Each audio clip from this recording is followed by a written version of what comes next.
That's Nick. And that's Joseph. And today we're here to talk about Merrily We Roll Along, directed by Maria Friedman, which Sony Pictures Classics is releasing theatrically December 5th, 2025. So this is a revival of the Broadway musical. A film version of that revival from 2023-2024 at the Hudson Theater, New York. And notably, Ms. Friedman, who's a renowned British director and actor known for musical theater. This is the second time she has filmed a production of Merrily We Roll Along. She did previously in 2013. Wow.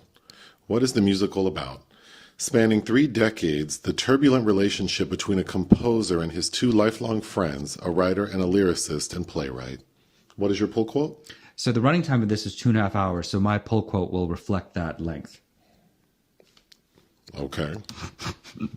The reverse narrative of Merrily We Roll Along negates the usual levity established in a musical by highlighting how bad blood and betrayal can erode the hollow victory of success when it ends up being a desolate destination. In short, it's an anti-nostalgia elixir and works best in its profound moments pondering regret, a sting not lessened even as it turns back time.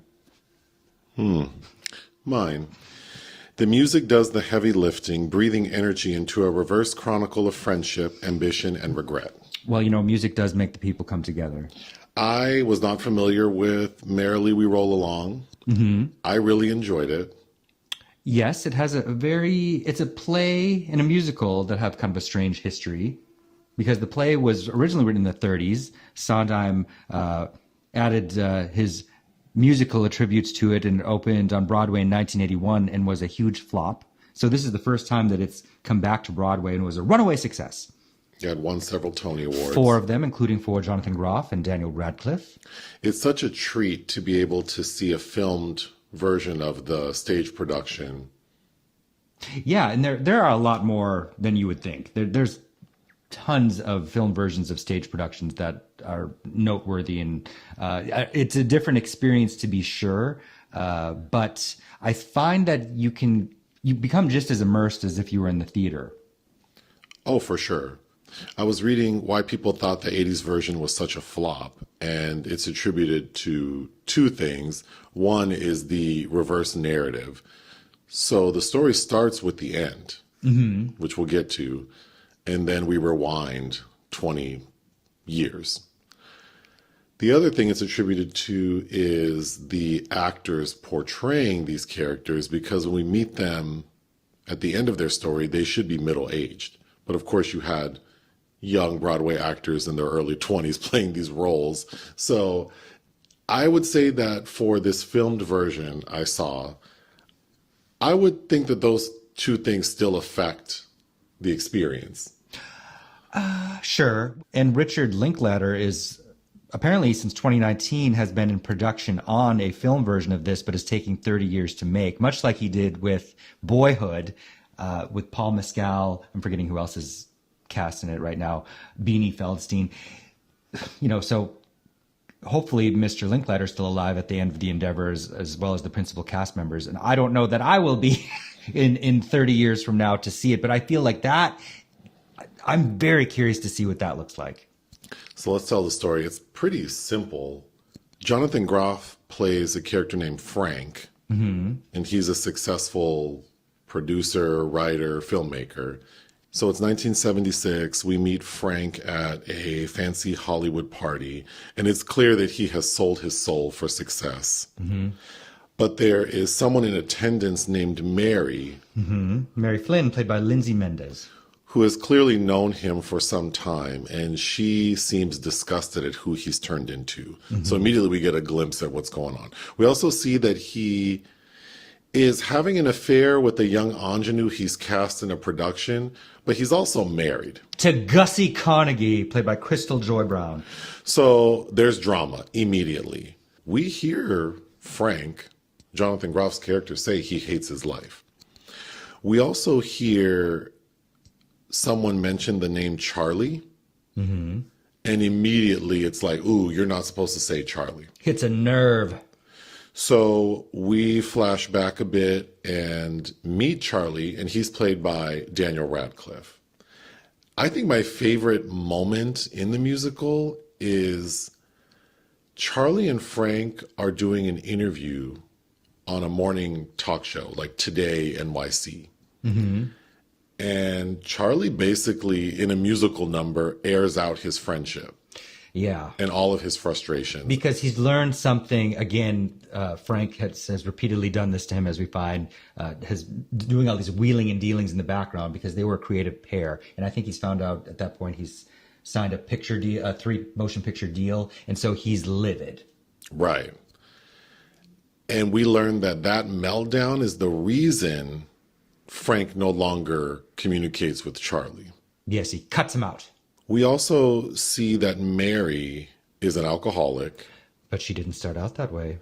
That her success is failing as a writer. We need to get back to that. Yes. And I think, this character is pretty flat, Mary. The one thing we know for sure is that she is in love with Frank. Yes, she is. But Frank does not have eyes for her. Frank seems to have a type in this production. Wow. Okay, so then we go to the early 60s. And we get background on the marriages. Yes. So Gussie is not Frank's first wife. No. His first wife, Beth. Played by Katie Rose Clark. And remember, people, we're in the 60s, and Ms. Clark does not have a 60s forehead, let's say, a 60s look for a woman that lived in that era. We see that Gussie has glommed on to Frank. And we learn that Gussie is an opportunist. Oh, yes. She's a fabulous actress who has developed this persona. She's on her third husband, and she's very clear with Frank that she would like him to be her fourth, and that she thinks she can make him a star and then also benefit from that. So that's what tears his marriage apart from Beth. Who has a child with, yes. Who Frank has a child with. And Gussie's husband, who number 3 for her, is Joe Josephson, is his character name, played by Reg Rogers. I found this performer so distracting. Not necessarily in a bad way, but it felt caricature.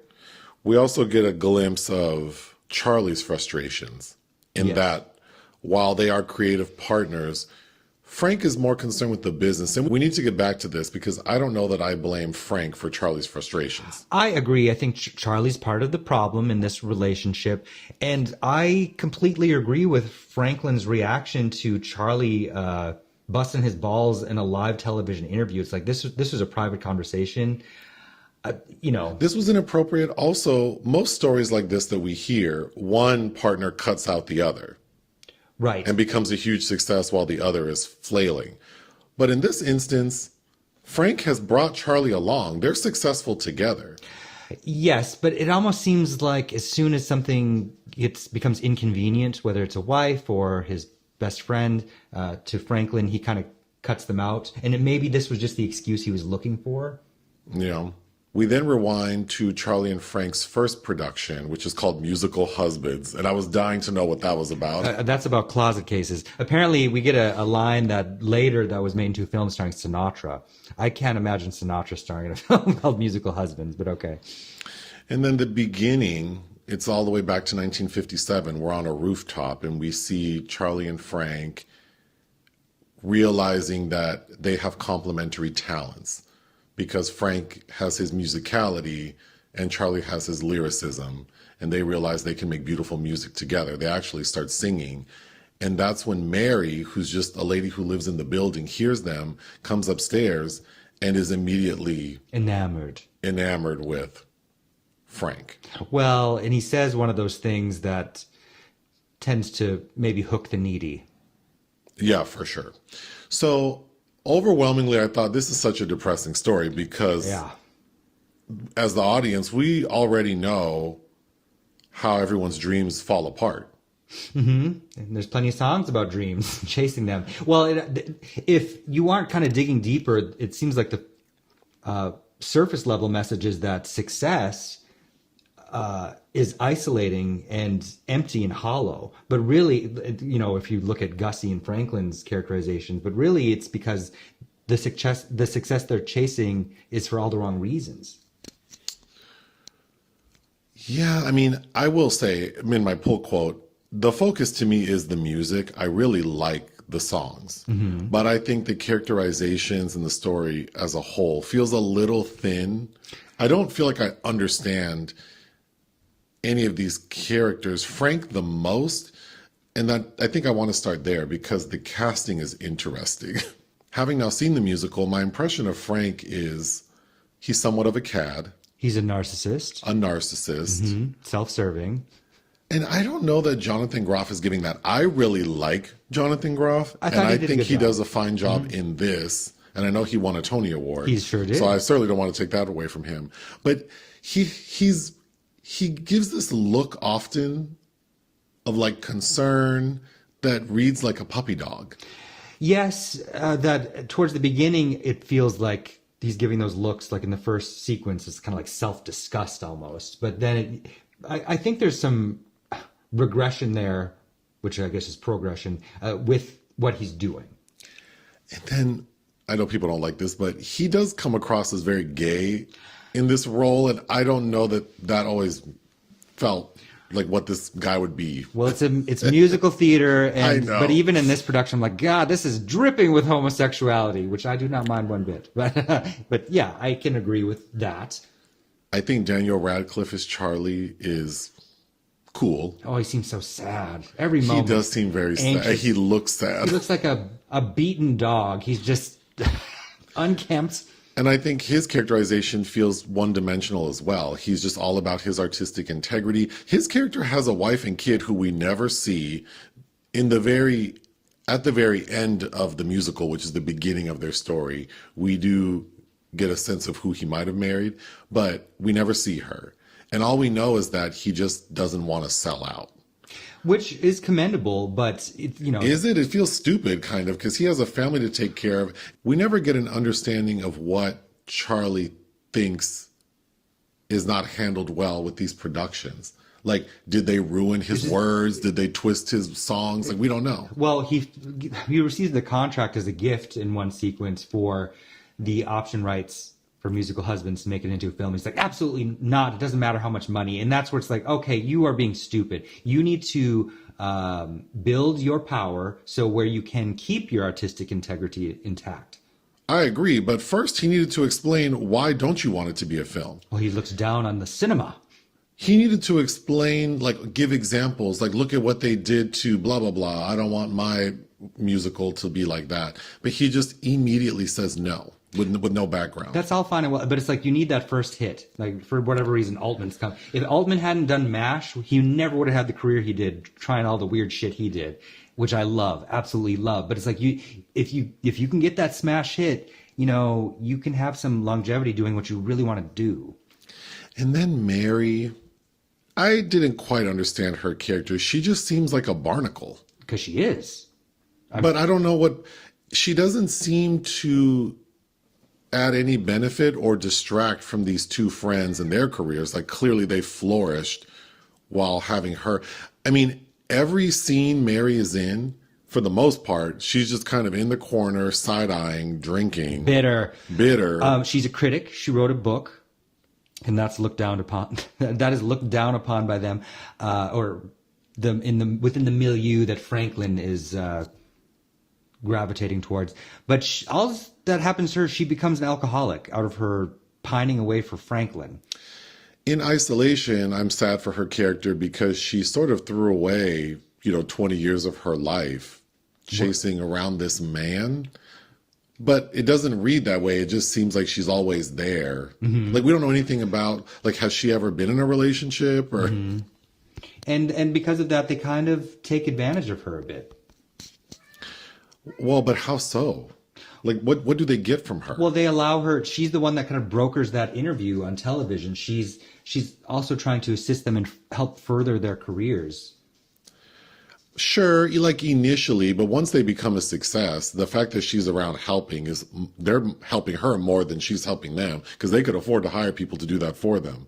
I don't know. I just think that character feels so tangential, and then the actor playing that character, it's just an odd. Because as we go back in time, like when we hear Jonathan Groff say, I'm 25, and then we still have like 6 or 7 more years to go in reverse. It's like, okay, we're using our imaginations here. It does, but his behavior does become more boyish. Well, I think that's where his demeanor works well, is that he does come across as boyish. But Mary, I don't know. When we go all the way back to 1957, I felt like she seemed like someone's mom up there giddy over these on the roof. Two guys on the roof singing. Okay, the opening of the musical, there's drama that got me excited because Frank's current wife, Gussie, doesn't like the new lady, who's like a younger version of her. Because she knows exactly what's going on. Yes. And at a point, like throws iodine in her face. In her eyes. And then you have Mary acting a fool. So I thought we were going to I thought it was going to be that kind of thing. I was nervous about that because it felt chaotic, and maybe that's a scene that would have felt better live on stage than watching it at home. But it felt like a soap opera. There are several moments that feel OTT. For sure.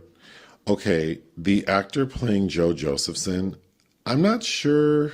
I'll just say I did not care for his speaking voice. Like, he's doing a thing that teetered in between. It reminded me of when Dave Chappelle tries to mimic cops from the 50s. Like, he's doing that combined with like this really gravelly Sesame Street thing. I kept thinking of Muppet singing a lot during this.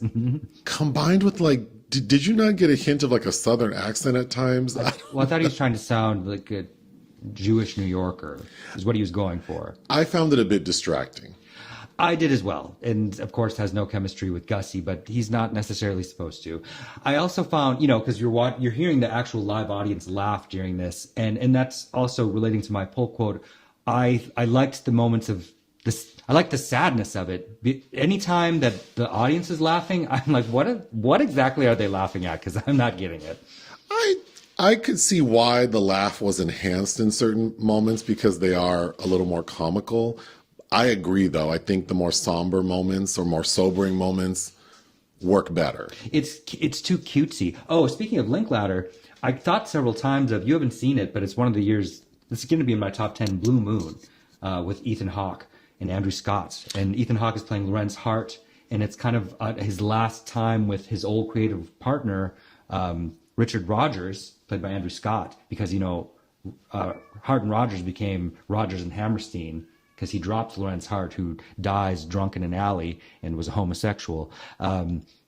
Which I thought that, this is what Linklater's attracted to in this story, because essentially that same mechanism is going on.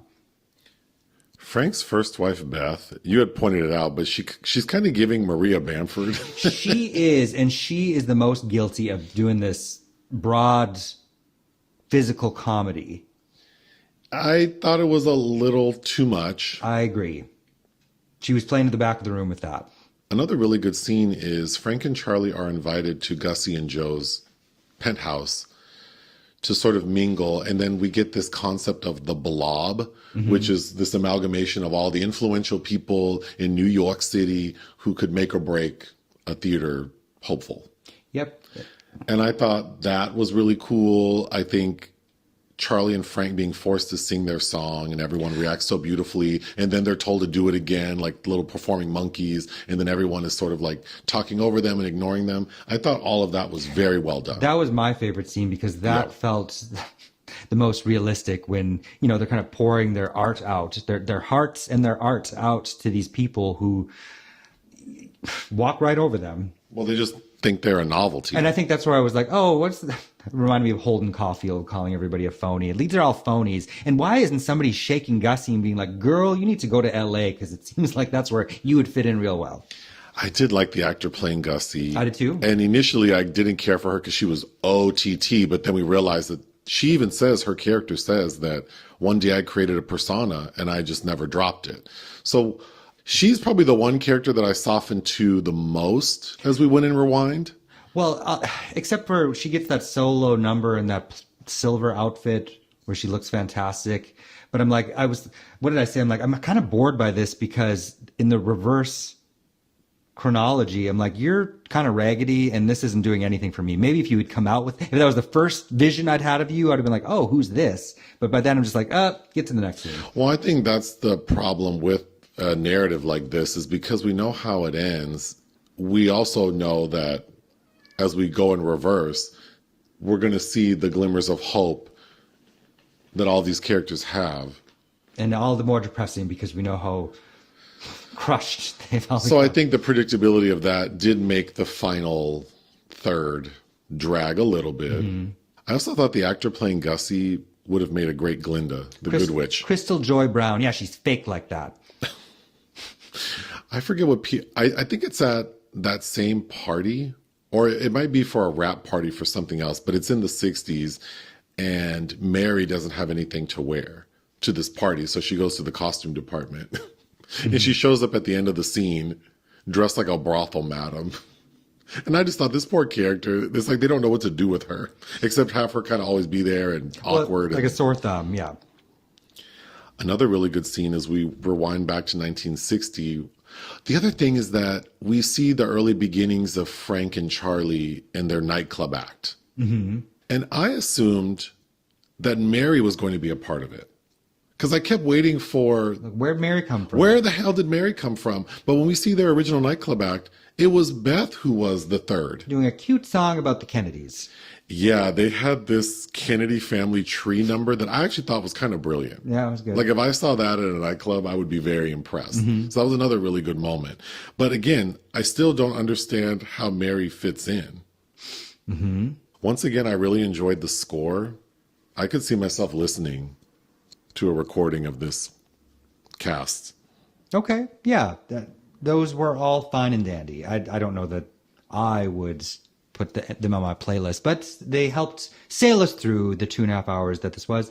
But going back to Groff, we were talking about who you would want to cast in that role as Franklin, and I actually thought of Robert Redford in The Way We Were.